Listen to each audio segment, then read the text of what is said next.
नमस्कार दोस्तों बजाज फाइनेंस के Q4 के नंबर्स आ चुके हैं और मैं बता दूं वीडियो को 2x स्पीड में देखिए क्योंकि बहुत सारी इन्फॉर्मेशन इस बार एक वीडियो में है जो आपके साथ शेयर करनी है। प्लस वीडियो को लाइक ज़रूर कर दीजिएगा ताकि यूट्यूब लगातार रेकमेंड करते रहे दूसरों को भी। इसके साथ साथ चैनल अगर आपको ये वीडियो पसंद आते हैं सब्सक्राइब करके ऑल नोटिफिकेशन ज़रूर दबाइएगा। नाउ सबसे पहली बात देखिए, कंपनी ने क्या किया है, एक स्पेशल इंटरिम डिविडेंड दिया है। कितने का?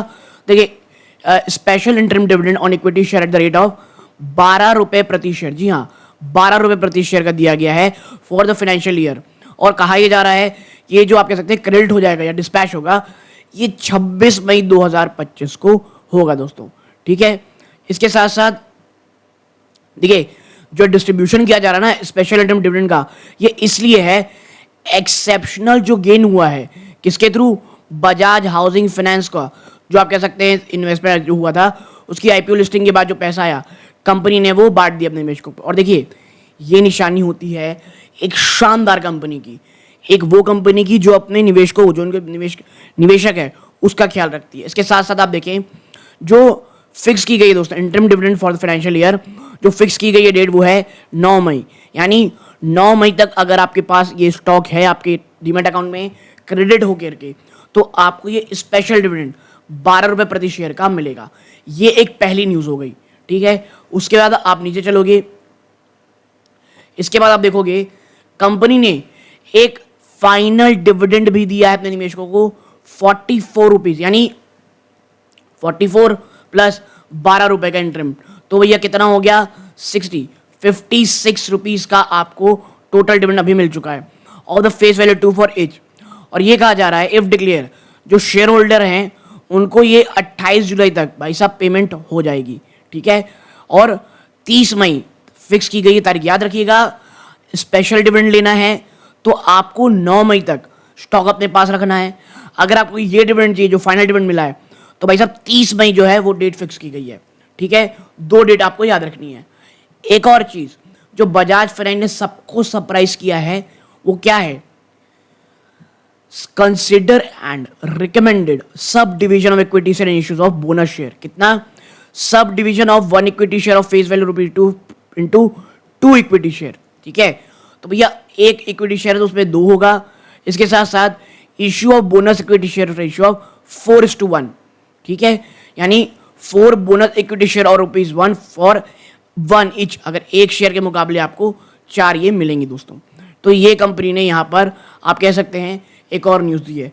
लगातार कंपनी ने काफ़ी अच्छी न्यूज़ आपको दी है। अब थोड़ा रिजल्ट देख लें जिसके लिए आए हैं मेन, कि क्या रिजल्ट भी इतना अच्छा रहा है या खराब रिजल्ट को आप कह सकते हैं कंपनी थोड़ा कम करने के लिए यहाँ पे बात कर रही हो। देखिए हम सीधा चलेंगे कहाँ पर, कंसोलिडेटेड नंबर्स पे। 1 मिनट, और आप यहाँ पाओगे कंपनी ने जो कंसोलिडेटेड नंबर दिए हैं, आप देखें यहाँ पे आपकी स्क्रीन में अब दिखेगा। 1 मिनट, ये देखिए ये है टोटल नंबर जो आपको यहाँ शो किए जा रहे हैं भाई साहब वो करोड़ में है। Okay, now first thing first, revenue from operation में इंटरेस्ट इनकम कितनी आई है, 16,359 करोड़। एक साल पहले कितनी थी, 13,230 करोड़ रुपीस। फीस और कमीशन इनकम कितनी थी, 1,521 करोड़ रुपीस। एक साल पहले 1,324 करोड़ थी। इसके साथ साथ आपका net gain on fair value change कितना, 122 करोड़। एक साल पे क्या था ये 78 crore rupees. Sale of services आपको खर्चा करना पड़ा है लगभग 13 करोड़ 90 लाख रुपए।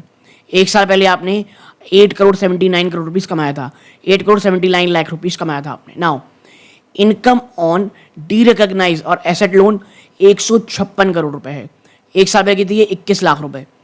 अदर ऑपरेटिंग इनकम 310 करोड़ रुपए। एक साल पहले क्या था ये 285 करोड़। पिछले क्वार्टर में 402 करोड़। अब भैया आप इन सबको जोड़ लोगे ना तो टोटल रेवेन्यू फ्रॉम ऑपरेशन आएगा 18,456 करोड़।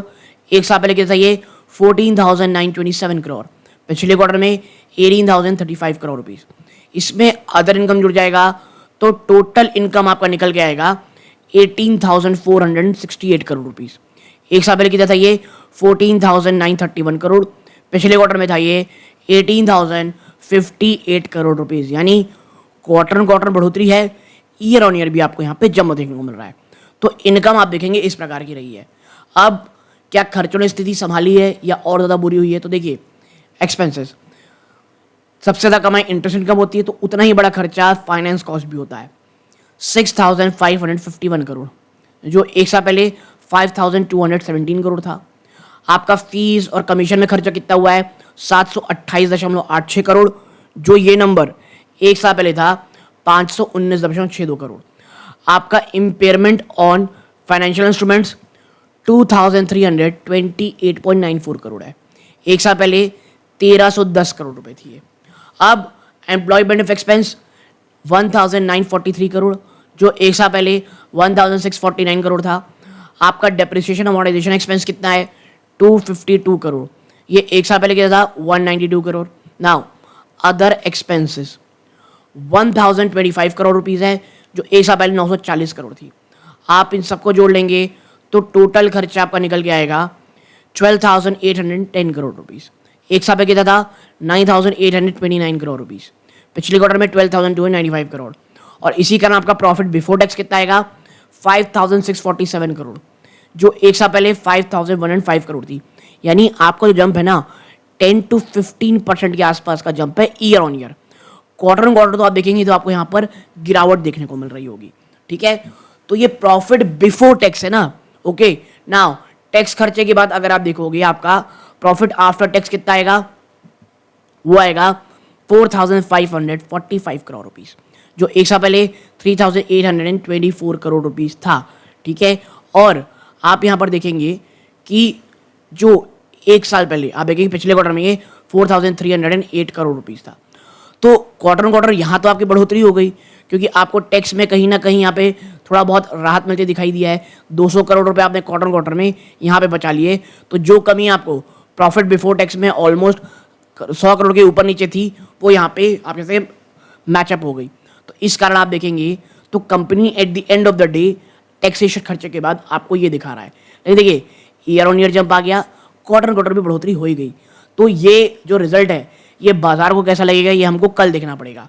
हाँ, ईपीएस आप देखोगे भाई साहब 72 रुपये 18 पैसे की ईपीएस है ये। एक साल पहले आप मात्र 61 रुपये 70 पैसे दी, पिछले क्वार्टर में 68 रुपीज़ 47 पैसा। तो नंबर्स ये देखिए तो अच्छे तो लग रहे हैं प्राइमा फेसिया। इसके साथ साथ मुझे ये लगता है जो इंटरम डिविडेंड है और जो कंपनी अपने आप को आप कह सकते हैं बोनस दे रही है, स्प्लिट कर रही है, जो भी बोल लीजिए आप, जो ये कर रही है दोनों, इसका पॉजिटिव असर एटलीस्ट बाजार ओपन होने के बाद तो जरूर दिखना चाहिए। But at the end of the day बाजार किस चीज़ को कैसा लेता है ये हमें कल ही देखना पड़ेगा। बट नंबर नो डाउट मुझे अच्छे तो लगते हैं। यहाँ तक जुड़े रहे, बहुत बहुत धन्यवाद। ये सूर्यकांत है, जय हिंद।